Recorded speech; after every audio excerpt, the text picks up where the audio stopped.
The topic of discussion is Objective of IMF. It is a subtopic of 5th chapter of International Finance called International Financial Institutions. So let's see what are the objectives of IMF. The first objective is to promote international monetary cooperation through a permanent institution which provides the machinery for consolidation and collaboration on international monetary problems.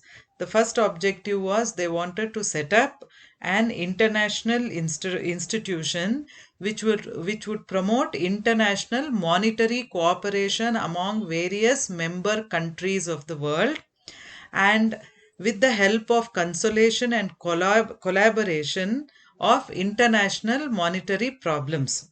Okay, to achieve this, to promote international monetary cooperation and to solve international monetary problems, IMF came into existence. That is their first objective. The second one is to facilitate the expansion and balanced growth of international trade. IMF always believes in global trade or free international trade because it contributes to the promotion and maintenance of high levels of employment and real income. When there is global trade happening between different countries, there will be high levels of employment created in the economies, which will bring real income into the country's economic scenario. So the IMF always promotes international trade, and they are also into the development of productive resources of all members as primary objective of economic policy. They find out what are the productive resources of all the member countries, and they give directions or they give policy advices in such a way that all those productive resources are used to the best, which will help in the economic stability of those countries. So this is the second objective. First one, to promote international monetary cooperations among various member countries. Next one is to promote balanced growth of international trade, which will bring high levels of employment and real income, and also it advises the member countries to productively use the resources available in their countries. Okay. Third one is to promote exchange stability, to maintain orderly exchange arrangement among member countries when there is international trade taking place. When there is international trade taking place, there will be exchange between two countries' currencies. So if the currency rates are not stable, then the international trade will not take place in a very smooth manner.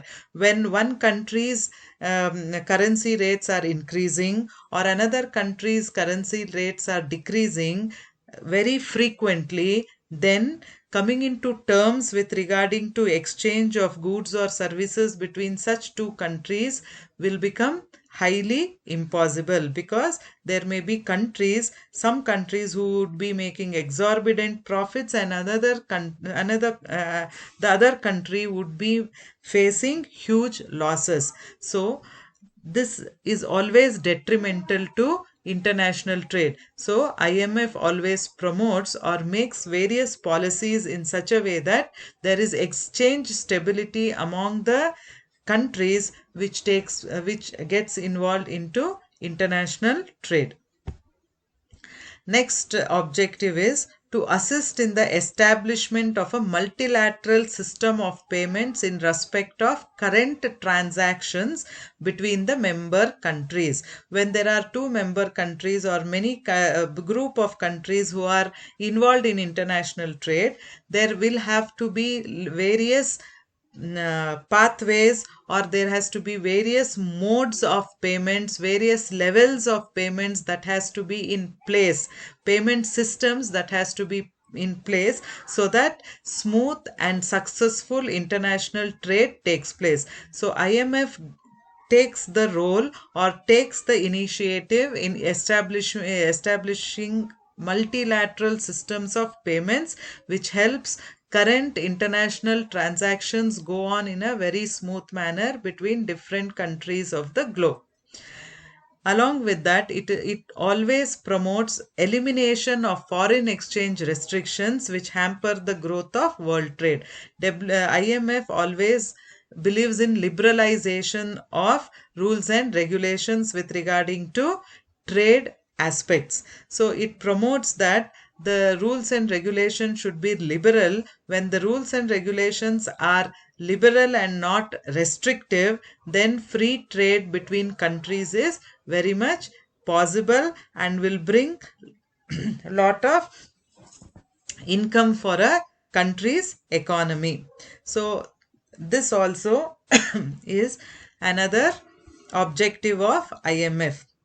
Along with that, IMF also works towards giving confidence to members by making the general resources of the fund temporarily available to them under adequate safeguards, thus providing them with the opportunity to correct maladjustments in their balance of payments without resorting to measures destructive of national or international prosperity. See, the IMF will have some reserve funds with them. Whenever they find some countries are facing maladjustments in their balance of payments has to always be balanced. When there is disequilibrium or deficit, we tell it is not a good sign for an economy. Balance of payments include imports and exports made by the countries. Okay, when exports match with imports, we tell the balance of payments are balanced. When imports are more and exports are less, we tell there is a situation where there is more outflow of funds but less inflow of funds into an economy. Okay, in this situation, we tell there is deficit in balance of payments. When there is deficit, the governments have to arrange funds to balance the gap between inflows and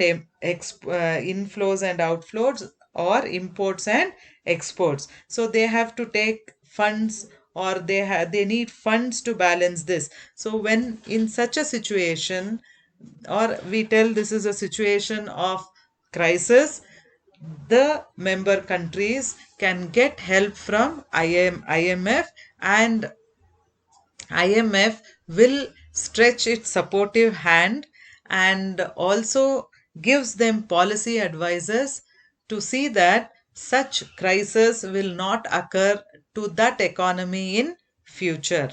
Okay. They also, along with giving funds to balance their balance of payments, the IMF will also shorten the duration and lessen the degree of disequilibrium when there are more of imports and less of exports, or when the cash inflow is less and cash outflow is less. We tell it is deficit in balance of payment or disequilibrium in balance of payment. So IMF will help to shorten the duration and lessen the degree of disequilibrium in the international balance of payments of member countries. So all these are the objectives which are there for IMF, and IMF has come into existence to fulfill all these objectives. Activities of IMF. The IMF supports its membership by providing. What are the various activities the IMF? We have come to know what are the objectives of IMF. What are the activities of IMF towards the member countries? Means they give policy advices to governments and central banks based on analysis of economic trends and cross-country experiences. They have got IMF staff, you know by now.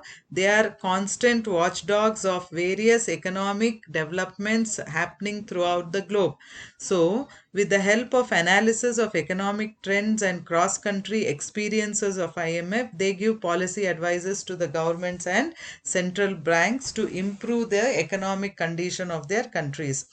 research, statistics, forecasts, and analysis based on tracking of global, regional, and individual economies and markets. IMF continuously is into tracking of global, regional, and individual economies and markets, and based on their tracking, they give the research, statistics, forecast, and analysis. They carry on research, they collect data, and they forecast what may happen in future in various economies of member countries and also in a global level. And to for to overcome various negative forecasts, they also do various analysis and policy making, which will help globally as well as in the level of the member countries. They also give loans to help countries to overcome their economic difficulties. They also give concessional loans to developing countries and underdeveloped countries to overcome their poverty. And along with giving loans, along with giving statistics, forecast, and analysis and policy advisors, they also give technical assistance and training to help countries improve the management of their economies.